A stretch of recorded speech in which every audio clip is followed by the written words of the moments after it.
सभी साथियों को नमो बुद्धाय जय भीम। आज हम औरैया स्टार चैनल के माध्यम से सम्यक प्रकाशन से निकली पुस्तक त्योहारों के रहस्य, जिनके लेखक रोशन बौद्ध अपनी पुस्तक त्योहारों के रहस्य में रक्षाबंधन के बारे में बताते हुए कहते हैं कि हिंदू शास्त्रों के अनुसार रक्षाबंधन की शुरुआत कैसे हुई।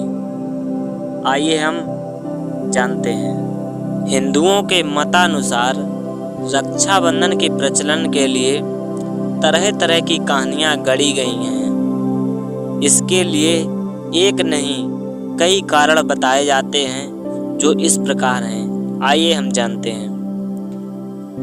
पहला है कि एक बार कृष्ण के हाथ में चोट लग गई और खून बहने लगा, तो द्रौपदी ने देखा तो उसने अपनी साड़ी का किनारा फाड़कर भाई कृष्ण के हाथ में बांध दिया। इसी बंधन के ऋण से उत्तीर्ण होने की दृष्टि से कृष्ण ने दुर्योधन द्वारा धोती खींचते समय द्रौपदी की लाज बचाई। इसी घटना से प्रभावित होकर बहनों ने भाई के हाथ में चीर बांधना शुरू कर दिया, जो आगे चलकर रक्षाबंधन कहलाया। नंबर 2, आइए हम जानते हैं कि रक्षाबंधन मनाए जाने का एक और कारण बताया जाता है। वो क्या है, आइए जानते हैं कि इस प्रकार है। एक बार युधिष्ठिर ने कृष्ण से पूछा कि हे देव, मुझे रक्षाबंधन की वह कथा सुनाइए जिससे मनुष्य का दुख दूर होता है। इस पर कृष्ण ने कहा, हे पांडव श्रेष्ठ, प्राचीन समय में एक बार देवों तथा असुरों में युद्ध छिड़ गया और यह युद्ध 12 वर्ष तक जारी रहा। इस युद्ध में देवताओं के राजा इंद्र की पराजय हुई। सभी देवता घबरा गए, भयभीत हो गए। देवताओं का देवदत्त समाप्त होने वाला था।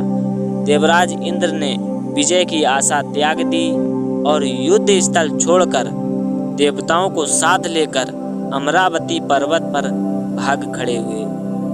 असुरों के राजा ने देवताओं की अचल संपत्ति पर अपना अधिकार जमा लिया, जैसा कि एक विजेता करता है।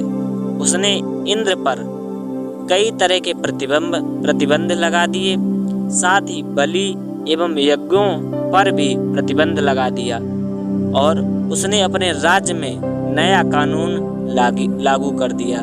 इधर इंद्र भयभीत हो गुरु बृहस्पति को बुलाकर कहने लगा कि हे गुरु, मैं शत्रुओं से घिरा हुआ प्राणांत संग्राम करना चाहता हूँ। अंजाम चाहे जो भी हो, जो होना होगा होकर रहेगा। पहले तो बृहस्पति ने समझाया कि रोष करना व्यर्थ है, परंतु इंद्र अपने अपमान का और हार का बदला लेने को आतुर हो चुका था। उसकी हठवादिता को देखकर बृहस्पति ने रक्षा विधान करने को कहा। श्रावण पूर्णिमा की प्रातः काल ही रक्षा का विधान संपन्न किया गया। इंद्राणी ने ब्राह्मण पुरोहितों के द्वारा मंत्रोच्चार करा के इंद्र के दाएं हाथ में रक्षा का सूत्र बांध दिया, जिसके कारण इंद्र ने असुर राज पर विजय पाई। नंबर 3, इस दिन द्विज लोग नया जनेऊ धारण करते हैं। इस संबंध में यह कथा प्रचलित है कि एक बार आर्य देवता और दैत्य अनार्यों में 12 वर्ष तक युद्ध होता रहा। अनार्य विजयी हो गए और इंद्रादि पराजित हो गए। इंद्र ने गुरु बृहस्पति से कहा कि अब तो ना मैं ठहर सकता हूँ ना भाग सकता हूँ, अब तो मरना ही निश्चित है।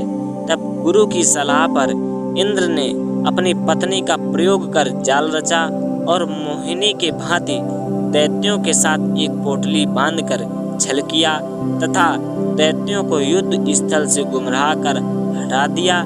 तभी से यह त्योहार मनाया जाता है। नंबर 4, पुराणों के अनुसार एक कथा और बताई जाती है। कहा जाता है कि गणेश के 2 पुत्रों द्वारा बहन के लिए जिद करने पर गणेश ने संतोषी नाम की एक पुत्री बना दी। बहन पाकर दोनों भाई प्रसन्न हुए। संतोषी ने दोनों को राखी बांधी। नंबर 5, ये तो रही हिंदू शास्त्रों की बातें। अब इतिहास के अनुसार भी देखें। गुजरात के बादशाह बहादुर शाह ने चित्तौड़गढ़ पर आक्रमण करने की खबर चित्तौड़गढ़ में भिजवा दी। चित्तौड़गढ़ पर भारी संकट आता जानकर वहां की रानी कर्मवती ने हुमायूं को अपनी रक्षा के लिए राखी भिजवाई।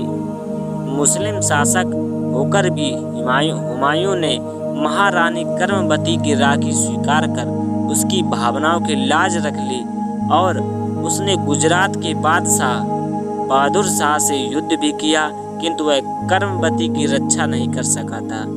कर्मवती की चिता जलने के बाद ही वह चित्तौड़गढ़ पहुंच सका। चिता की राख को साक्षी करके उसने राखी की कीमत अदा करने का वचन किया। सभी साथियों को नमो बुद्धाय, जय भीम।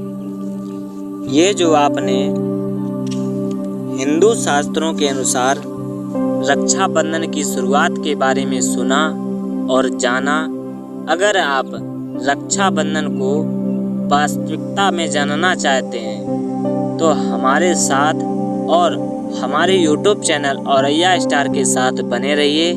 हम आपको दूसरे भाग में रक्षाबंधन को वास्तविकता में समझाएंगे। तब तक नमो बुद्धाय, जय भीम, जय भारत, जय ज्ञान, जय विज्ञान, जय मूल निवासी, जय संविधान।